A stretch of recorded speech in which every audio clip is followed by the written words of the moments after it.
Yang kedua, pengadaan APD.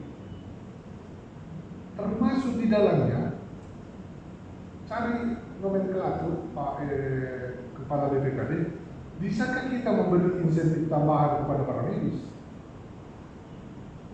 Insentifnya itu bisa berupa honor, bisa berupa tambahan makanan suplemen.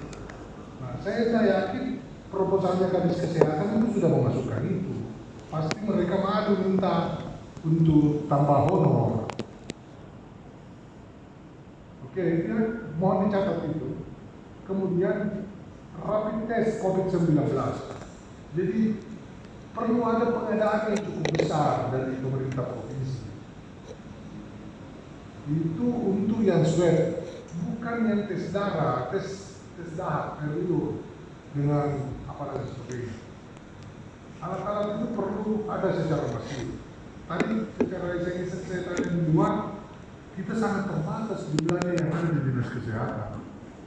Nah, kalau saya beli aja 10.000 sampai 20.000 itu kan paling sekitar angkanya 6-7 miliar saja kalau 20.000.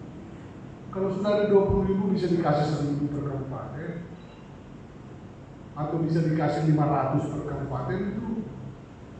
Kalau keadaan tidak memungkinkan 200 per kabupaten itu sudah cukup untuk mendeteksi orang-orang yang mungkin dalam pemantauan apakah sudah positif atau tidak.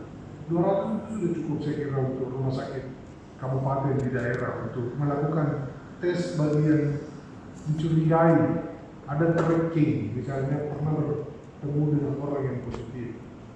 Untuk sementara itu